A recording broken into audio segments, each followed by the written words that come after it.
que selon l'artiste émission Koffi Olomide, il n'y a pas guerre, il n'y a pas la guerre plutôt à l'est de la République. On nous tape et gifle par le Rwanda. Il a raison. On nous tape. Je ne peux pas dire qu'il a raison ou qu'il a tort. Les problèmes en est que nous sommes dans un pays démocratique. Chacun de nous peut avoir ses opinions. Nous sommes dans un État démocratique. Et aussi, Christian Bossembe, actuel président du CESAC, doit savoir qu'il était parmi les personnes qui ont milité à l'époque de Kabila pour l'événement d'un État de droit. Mais on doit aussi analyser les propos de M. Koffi Olomide. Est-ce que M. Koffi Olomide a tort ou a raison? Selon le contexte actuel, qui déclare la guerre? Est-ce que nous sommes dans une période de guerre? Koffi Olomide peut y avoir raison, je pense qu'il peut y avoir raison. Parce qu'actuellement, nous ne sommes pas dans une période de la guerre. Pendant la période de la guerre, on ne détourne pas des plus de 70 millions réservés pour la construction des forages. Vous avez vu... Dans un état de guerre, est-ce qu'on peut débourser 55 millions pour construire Kinshasa Arena? C'est ça les problèmes. On doit se demander, est-ce que Kinshasa Arena, c'est une priorité pour les Congolais? Si, même les divertissements. Divertissement, oui, mais en 105 millions. C'est trop. C'est trop. Il y a même dans les pays comme le Nigeria, ils ont construit une usine qui transforme les tomates en 5 millions de dollars. Ah bon? 5 millions de dollars. Et puis, c'était un facteur de donner l'emploi, quoi. De donner l'emploi aux jeunes. Et puis les produits également. Qui croupissent plutôt au chômage. Très bien. Et puis, c'était aussi une publicité sur Antoine TV officiel L de vos entreprises, de vos produits ou pour la couverture de vos différents événements tels les anniversaires, le mariage et les conférences. Veuillez contacter notre direction commerciale au plus 243 89 73 78 781 ou plus 243 83 34 87 744. Merci de nous avoir choisis. Vous êtes à l'étranger, nous sommes à Kinshasa, mais c'est là, merci de nous rejoindre dans ces grandes éditions. C'est l'édition spéciale qui reçoit en séjour l'analyste politique indépendant Carlos Tambo. Monsieur Carlos, bonjour. Oh, bonjour, cher Alex. Comment allez-vous? Oui, je vais bien. Merci d'avoir répondu à notre invitation. Moi aussi, je vous remercie de m'avoir invité dans votre émission. Très bien, le plaisir est partagé. De quoi vous impressionne d'être dans notre plateau pour la première fois? Ouais, pour la première fois, les expressions sont grandes, premièrement, et puis je suis étonné de voir les jeunes ici de cette nouvelle génération qui revendiquent les changements.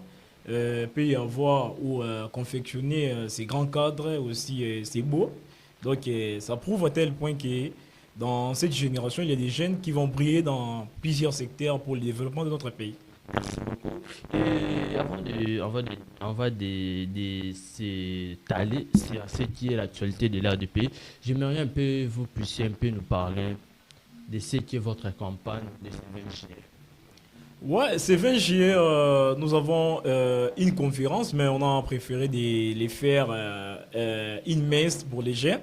Tous les jeunes, là, on va parler avec tous les jeunes de Kinshasa et aussi d'autres provinces parce qu'on fera des tours notre possible pour mettre un direct pour les jeunes qui sont à l'extérieur du pays. On va parler des problèmes qui nous gangrènent et aussi gangrènent notre société et puis éveiller les jeunes à changer notre façon de voir les choses pour un changement radical dans notre pays. Vous êtes soutenu par un politicien ou...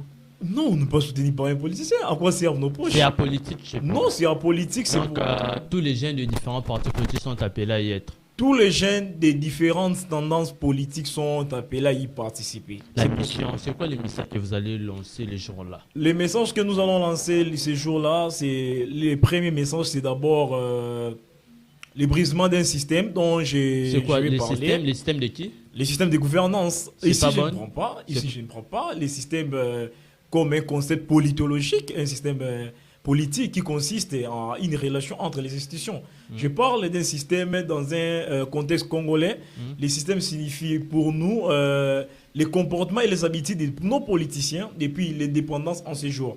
Donc c'est un système machiavélique, un système diabolique qui nous régresse toujours au limite. Donc, c'est pour cela, je pense que vous serez là et on aura le temps d'en parler, de faire un débat là-dessus. Vous allez s'attaquer au régime en général ou il y a des personnes qui sont ciblées à être attaquées? On ne va pas s'attaquer au régime. Non, ni au particulier. Lorsqu'on parle d'un système, il y a aussi des bénéficiaires des systèmes qui sont aujourd'hui au sein de l'opposition. Il y a les autres qui sont aujourd'hui au sein de la majorité présidentielle, dite Union sacrée. Lorsqu'on va aborder les questions liées au système, on va parler de toute une classe politique, de tous nos politiciens qui sont ici d'une révolution pour l'indépendance de 1961 à ces jours. Très bien. Nous avons déjà pris l'idée de quoi il sera cet événement, cette conférence. Vous avez déjà des sponsors, des personnes qui vous soutiennent. Il y a des soucis financiers qui peuvent faire en sorte de s'incliner auprès des politiques. Non, on ne peut pas s'incliner auprès des politiques. Nous sommes déjà des révolutionnaires. On a quelques soucis, mais on peut exiger ou demander leur aide et non s'incliner pour devant.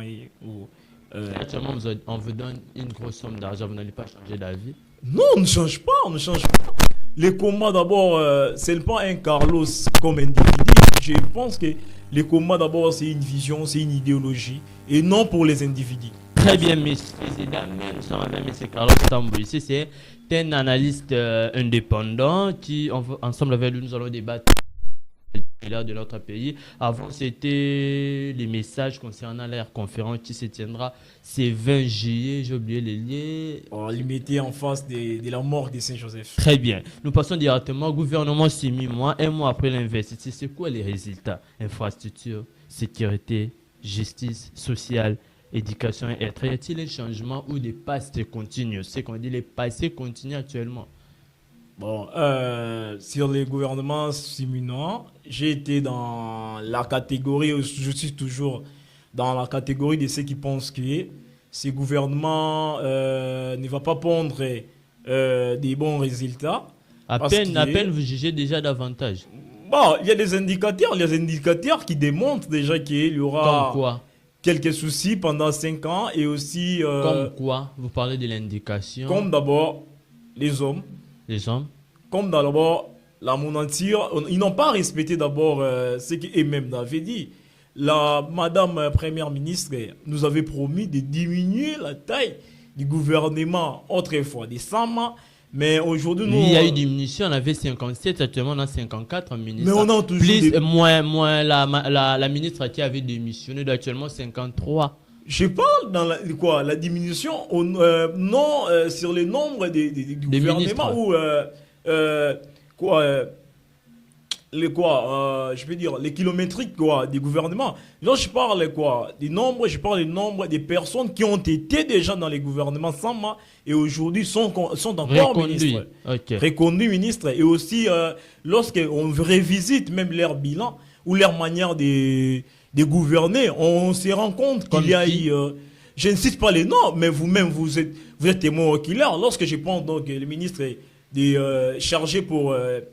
c'est quoi le ministère LiberTP, un ministère chargé pour les infrastructures routières là. Vous-même, vous savez, le bilan est amer, le bilan a été désastreux.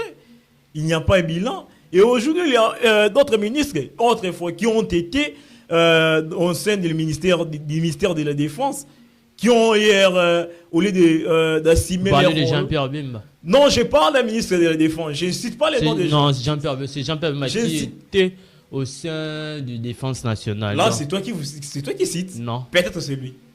Non, pas peut-être c'est lui. Vous parlez des prédécesseurs de l'actuel ministre de Défense. Je parle du ministre qui a été au ministère, au gouvernement Samadé, qui a assumé le rôle du ministre de la Défense. C'était Jean-Pierre Bemba. Peut-être vous avez oublié. Ouais, peut-être j'ai oublié. Peut-être aussi c'est lui. Vous savez, au lieu d'assumer son rôle de ministre de la Défense, on a vu qu'il était porté la posture d'un communicateur des FARDC parce qu'il était là. Il était là pour dénoncer les avancées des M23. Ah bon? les avancées des M23. Il était là, on a vu dans une réunion. Ce n'était pas son rôle. Non, ce n'était pas son rôle. Son rôle, c'est quoi? C'est de pousser les militaires à défendre l'intégrité territoriale de notre pays. Mais on verrait que quand il était nommé, la guerre avait au moins eu une autre tendance diminuée. Non, on s'est trompé. On s'est trompé par rapport à quoi? Il faut dire que être un rebelle ou un prétendu rebelle ou un apprenti rebelle ne vous fait pas un expert en matière militaire. On a vu. Et puis, c'est déjà une leçon à ceux qui pensent de gouverner ces pays à la longue comme nous. Il n'avait pas fait une bonne gouvernance. Mais, je ne sais pas, c'est à vous de juger, mais de ma part, moi je pense que les bilans étaient désastreux, les bilans étaient négatifs. Il ne devait pas être reconduit dans le gouvernement. Il ne devait pas être reconduit dans le gouvernement souminois. En général. En général, moi je pense que c'est un gouvernement d'abord né d'une césarienne. Et puis, césarienne, comment ça? Césarienne, vous savez comment est-ce que le gouvernement a traîné? Ça nous a pris 5 ans. Et 5 mois plus tôt, 5 mois là, dans des terrains. Non, le gouvernement traînait parce que même si on nommait qui voudrait les investir, puisqu'il n'y avait pas une assemblée stable, il n'y avait pas le bureau définitif, ils attendaient que le bureau définitif soit installé, soit définitif, afin qu'ils puissent sortir le gouvernement. Bon, apparemment, vous êtes en face d'un politologue. Là, en politologue, je parle que j'ai pris le temps de bien comprendre les cours appelés parlementarisme avec le professeur Chadari. Dans le règlement d'ordre intérieur, on dit que le mandat d'un député prend fin lorsqu'il y a une nouvelle législature. Très bien. On avait déjà un bureau provisoire, et rien n'empêchait, ni la constitution, ni les lois organiques. Dans le bureau provisoire peut investir. Non, je ne parle pas le bureau provisoire peut investir, ni empêche les bureaux provisoires d'organiser les élections et une semaine après son investiture. Il y avait d'abord des calculs politiciens, il faut chercher celui-là qui avait plusieurs députés, et puis quelques politiciens voulaient les postes dans les grandes échelles, et puis ça nous a pris le temps, et puis tout ça, c'est les peuples qui étaient perdants dans tout. Très bien. Donc, en gros, pour vous, le gouvernement semi-moi, c'est un raté. C'est un raté, et puis ça montre déjà que les derniers mandats de M. Félix Antoine Tshisekedi, c'est aussi un raté. Comment ça? Il y a déjà des bonnes choses. Depuis là, je parle... Tu peux me citer une bonne chose? Non, c'est plutôt vous qui devrez me dire. Vous voyez rien de bon. Moi, je vois rien. Je peux être taxé d'un démagogue ou d'un menteur. La justice, descendons d'abord la justice. Constant Moutamba a trahi les opposants en acceptant l'ordonnance nommant ministre de la justice. C'est une trahison? C'est une trahison? Non, je ne pense pas que c'est une trahison. Si c'est une trahison, peut-être à ceux qui croyaient que M. Constant Moutamba était un vrai opposant. Parce que tu te rappelles bien, lors de la campagne électorale, c'était les seuls opposants qui s'attaquaient aux opposants. Parce que lorsque vous déposez donc votre candidature... Donc Constant n'était pas un bon opposant? Je ne sais pas. C'est à lui de voir s'il était bon opposant ou un mauvais opposant. Et aux ses gestes... Aux yeux de tous, nous dirons quoi? Il était opposant ou comment? Il n'était pas opposant parce que ses gestes démontraient qu'il n'était pas opposant. Parce que lorsque vous êtes opposant... vous êtes opposant pour... vous avez postulé plutôt... Vous avez postulé pour contrecarrer celui qui est déjà là. Okay. Parce que vous... il prenait la défense du régime, on peut dire. Oui, il prenait la défense du régime. Il s'attaquait à M. Moïse Katumbi, il s'attaquait à M. Martin Fayoul, il s'attaquait aussi à ses anciens mentors du PPRD et de l'FCC. Donc on peut dire que c'était un opposant créé par... Bon, je peux dire qu'il était un opposant préfabriqué du régime. Vous assumez ce que vous dites? J'assume parce que les indicateurs démontraient qu'il était un opposant préfabriqué du régime. Très bien. Est-ce qu'actuellement, on peut dire que le Congo, c'est un état de droit? Un état de droit, d'abord par définition, un état de droit, c'est un état où dont tous les citoyens sont égaux devant la justice. C'est le cas? Il y a une justice distributive. Parce que dans un langage congolais, nous croyons que l'état de droit, c'est seulement mettre les gens dans des cachots, sanctionner négativement ceux qui ont des mauvais comportements. Mais dans un état de droit, on peut aussi sanctionner positivement. Par rapport à quoi? Il y a d'autres citoyens qui brillent dans un secteur que les chefs de l'État avaient nommé et ils voient que c'est nécessaire, comme le M. Gilles Alinguete, qui fait la fierté de M. Félix Antoine Tshisekedi depuis ces 5 dernières années qu'il était président, et aussi il continue à faire dans un état de droit. Et aussi la justice distributive, donc la justice sociale. Par rapport à ce que vous venez de dire, la définition d'un état de droit, est-ce que le Congo a les critères d'être appelé un état de droit? Non, on est loin Il y a la liberté d'expression, nous sommes dans un pays démocrate. Nous sommes dans un pays démocrate, mais il y a M. Mike Moukebaï que j'ai sali, croupi jusqu'à aujourd'hui, sans jugement. Non, la liberté n'implique pas la libertinage. Peut-être l'avait commis. Qu'est-ce que M. Mike Moukebaï avait commis comme infraction? La haine tribale. C'est quoi la haine tribale? Dire des choses qui peuvent pousser à faire du mal à ton prochain. Non, il faut pas faire quoi? Sortir les propos de la personne dans quoi? Dans les contextes. Qu'est-ce que M. Moukebaï avait dit? Est-ce que il y a des caractéristiques des propos tribaux? Je ne crois pas. Pour vous, il était, comment je peux dire? Il était incarcéré injustement. Bon, il est incarcéré injustement parce que même la Constitution nous dit, stipule dans l'un de ses articles, que la personne dont il a été arrêté, elle a droit de connaître au-delà à l'heure de 48 heures son motif.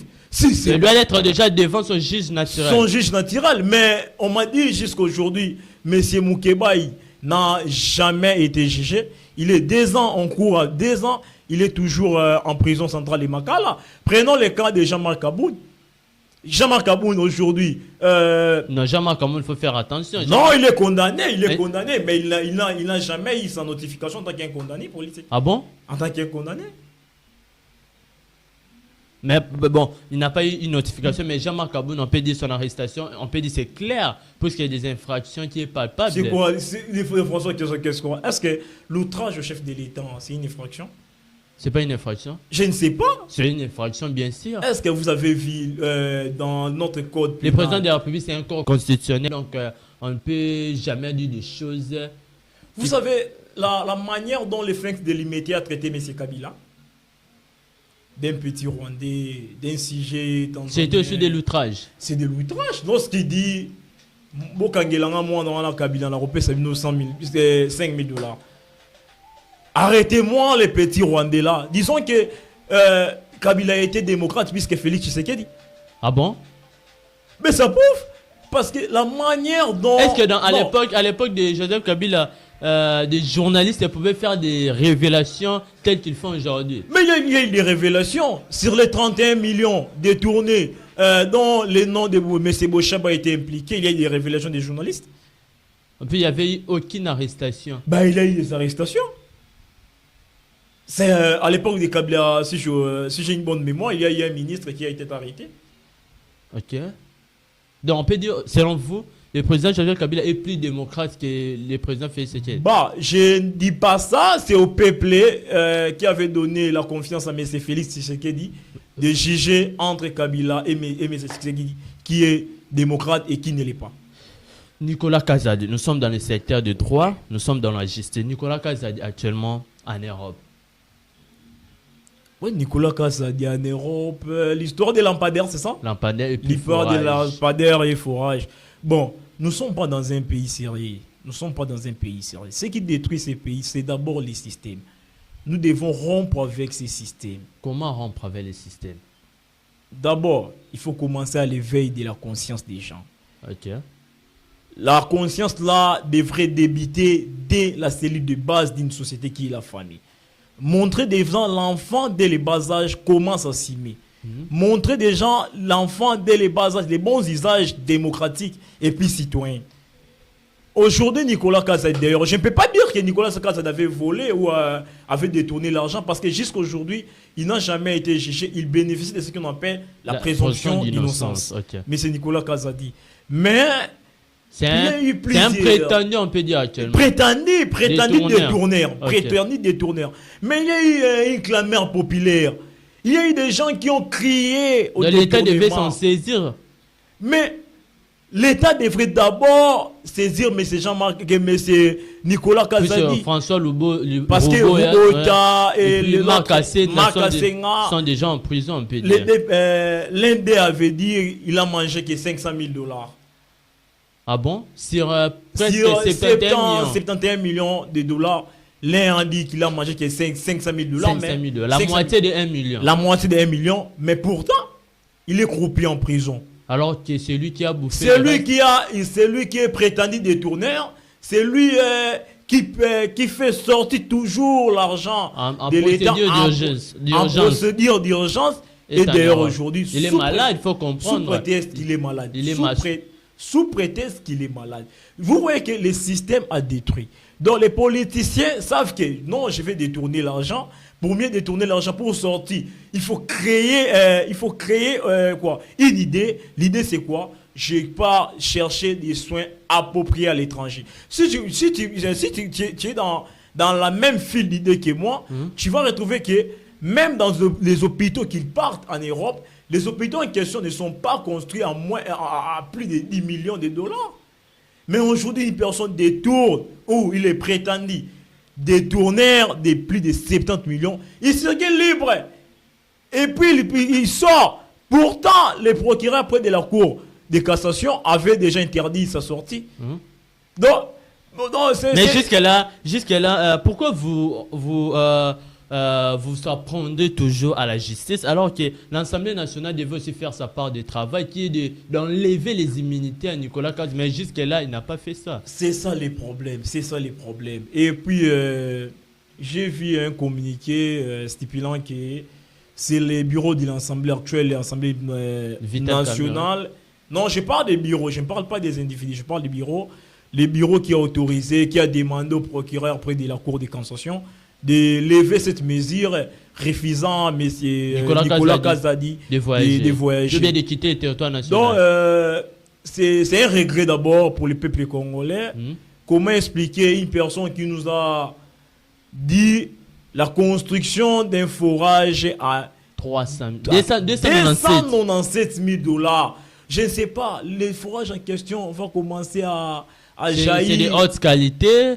Il y aura ici, à côté du forage, il y aura une station d'eau pour garder l'eau pendant que les gens ne puissent pas. Je ne suis pas expert en matière de construction des forages, mais selon un expert que j'ai suivi dans une chaîne, ami de votre chaîne, il nous a dit, il a dit que les prix exorbitants d'un forage moderne, c'est à 15 000 $. 15 000 $. 15 000 $. Si ça déborde, 15 000 Mais $. c'était une procédure d'urgence. Donc on peut admettre la surfacturation. Si aujourd'hui, j'ai toujours été d'accord avec M. Alengueti, mais tu doutes? Je doute fort par rapport à ces démarches. Il faut d'abord commencer la démarche. S'il vous plaît, poussez-vous un peu. Oui. Commencer d'abord avant de sortir l'argent. Mais ce qui est amer avec... Parce que l'IGF a les programmes. A priori, donc... a priori, puis a posteriori. Oui. Mais donc, comment il n'a pas pu empêcher la surfacturation? C'est ça le problème. La surfacturation a toujours été un domaine de nos politiciens pour chercher quoi manger dedans. Mais apparemment, M. Nicolas Kazadi n'avait pas bougé l'argent seul. Donc, si aujourd'hui on arrête Nicolas Kazadi et si on applique les droits à sa lettre... Non, Nicolas Kazadi n'a pas bouffé l'argent, c'est là bouffé avec François Roubaud, il est déjà imposé puis Mike Kassenga, donc c'est tout. Mais dans ces pays, il y a d'autres personnes cachées. Dans ces pays, est-ce que M. François Roubaud et Mike Kassenga pèsent en quoi? Politiquement parlant, c'est un ancien ministre du développement rural. Politiquement parlant, puissamment parlant, est-ce que l'idée la pèse? C'est pour cela qu'ils sont arrêtés. Ils sont arrêtés entre guillemets parce qu'ils ont bouffé ces 500 000 $. Nicolas Kazadi, c'est un homme fort. Je ne dis pas fort. Est-ce qu'il n'y a pas une parapluie qui cache Nicolas Kazadi là-dessus? Donc selon vous, il y a certaines personnes qui sont impliquées mais qui ne sont pas encore... La manière dont M. Nicolas Kazadi a quitté ces pays, ça prouve à tel point qu'il y a eu des personnes qui l'ont protégé et puis qui sont là pour sa protection. Qui peut être cette personne? Je ne sais pas. Très bien. Nous passons troisième et puis dernier point. Oui. On peut dire que c'est un point polémique. La RDC dans une crise de leader selon Jean-Lucien Boussa lors d'une matinée. On peut dire conférence à l'université de Kinshasa, conférence de Vital Kamerhe qui a organisé une conférence sur, je peux dire, sur le développement, un truc pareil, j'ai oublié les titres. Et puis, lors le ministre du portefeuille, qui est Jean-Lucien Boussa, a pris la parole. Celui-ci a dit que la République manque un leader, ou bien le leader gestionnaire, stratège et visionnaire. Est-ce que c'est attaqué directement au chef de l'État? Je dirais non.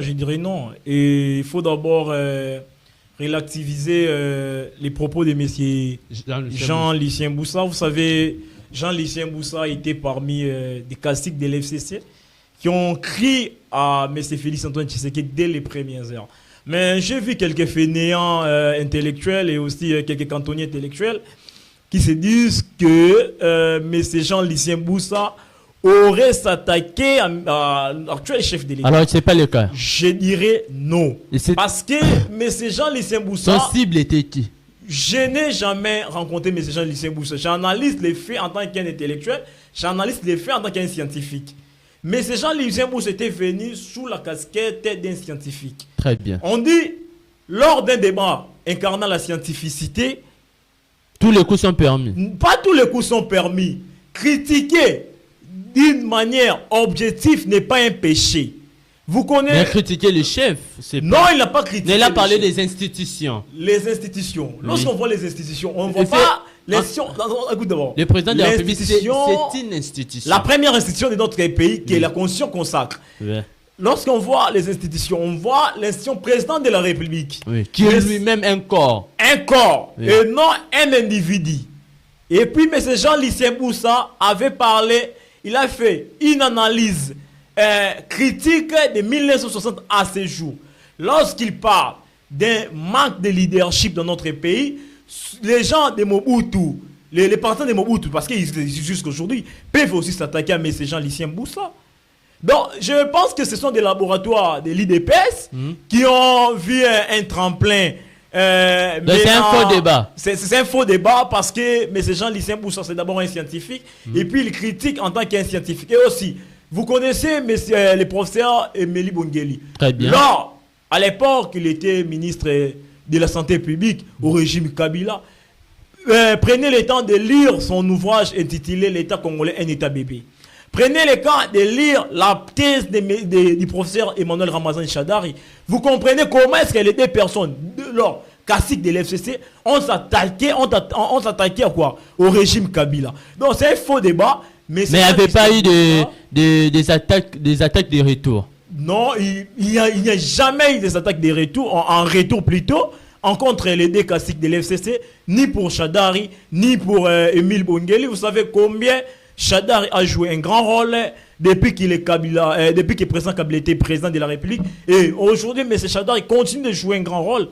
Donc, c'est un faux débat. M. Jean-Lucien Boussa avait analysé en tant qu'un scientifique. Et aussi, je peux dire que M. Jean-Lucien Boussa peut avoir raison de dire que les pays manquent de leadership. Parce que lorsqu'il parle de leadership, il faut d'abord chercher à savoir qu'est-ce que le leadership. C'est quoi? Le leadership ici, des quoi? Des leaders. Ok. Un leader, c'est qui? Donc, ils n'ont pas de vision.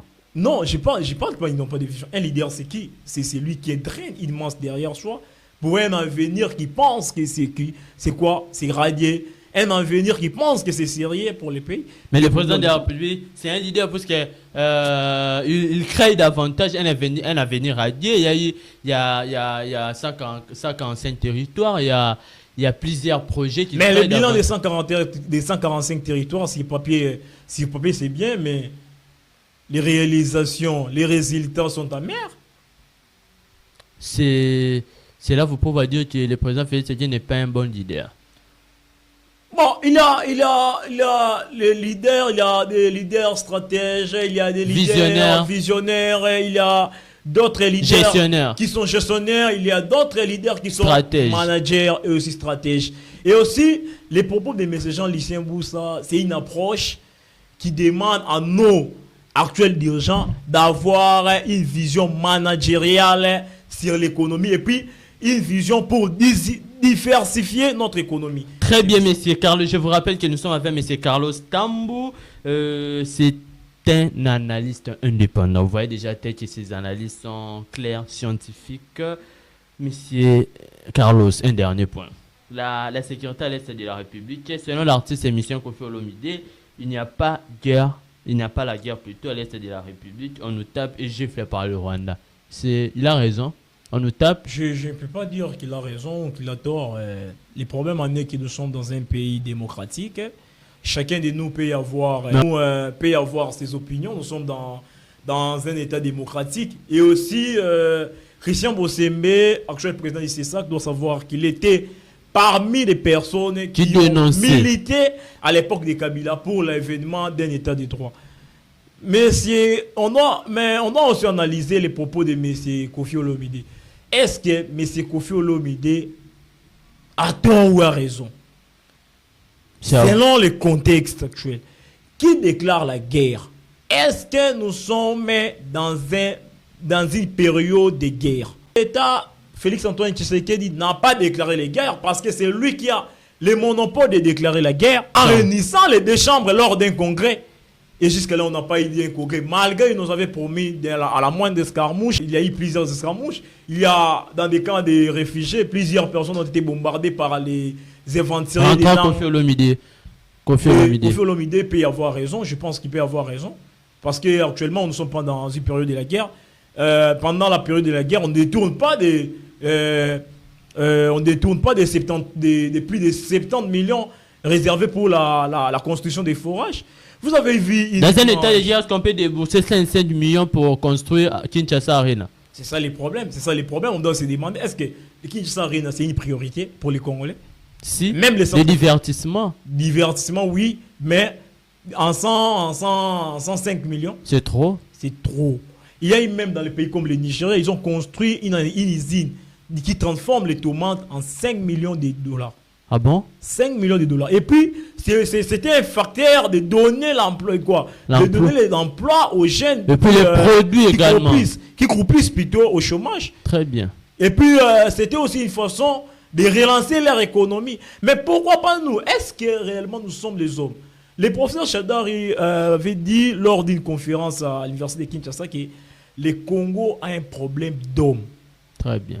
Le Congo n'a pas a besoin d'un gouvernement éléphantique ou kilométrique. Non. On a un problème d'hommes. Est-ce que nous sommes réellement des personnes? Est-ce que nous avons des patriotes au sommet de l'État? Non. Parce qu'il y a eu d'autres personnes qui rejoignent les aventures de M. Corneille Nangaa. Vous êtes contre Nangaa? Je suis contre Nangaa parce que j'ai toujours été un démocrate. J'ai toujours été un démocrate et nous sommes dans l'ère de la démocratie. Okay. Il y a toujours, malgré la grandeur des problèmes, il y a toujours des moyens pacifiques à résoudre nos problèmes. Très bien, M. Carlos. Nous sommes pratiquement à la fin de cette émission. Est-ce que vous avez des derniers mots à dire avant que je clôture l'émission? Des personnes à saluer également. Aussi, j'ai un dernier mot à dire. C'est toujours avoir une pensée pièce en nos frères de l'Est du pays. Très bien. Qui sont victimes de la mésaventure. Est-ce que c'est... Qui tient à l'Est? Le Rwanda, la France, les États-Unis? Plusieurs choses c'est dire. Le Rwanda, la France, les États-Unis. Mais je dirais... Directement. On peut cibler l'ennemi d'une manière directe. On peut cibler les Congolais nous-mêmes. C'est nous-mêmes les Congolais. Comment ça? Parce qu'il y a quelques mois passés, M. Augustin Kabouya avait parlé lors d'une matinée politique que Joseph Kabila est derrière les M23. Pourtant, hier, sous une diplomatie défunte agissante, on disait que c'était le Rwanda. Donc, c'était... Il y a déjà une contradiction. Il y a eu une contradiction entre les chefs de l'État et M. Augustin Kabouya. Si je pars dans l'hypothèse de M. Augustin Kabouya, je dirais que les Congolais, parce que Kabila c'est un Congolais, oui. Parce que le président Claudel Loubaya c'est un Congolais. Donc, c'est d'abord nous-mêmes, parce que même le pillage de nos ressources fait partie de la vision de nous-mêmes Congolais politiques. Donc, nos frères de l'Est du pays, nous sommes de cœur avec vous. On ne vous a pas oublié et on va jamais vous oublier. Nous serons toujours avec vous. Quelle que soit la direction de cette boucherie humaine, il y aura un jour qu'une solution idoine va apparaître. Très bien. C'est tout? Ouais, c'est tout. Et puis, à tous les jeunes de la ville-province de Kinshasa, retrouvons-nous ce samedi 20 juillet. On va parler de plusieurs problèmes qui gangrènent notre génération et puis notre société. Et puis, c'est une question d'une nouvelle génération et non des tendances politiques. Merci. Merci beaucoup, monsieur Carlos Tambou. Avant de guérir une personne malade, il faut en être sûr qu'il a renoncé à tout ce qui lui a rendu malade. Le Congo, la justice congolaise est malade actuellement. Maintenant, avant que cette justice soit guérie, il faut d'abord savoir qu'est-ce qui est la cause réelle de cette maladie. On se retrouve très prochainement.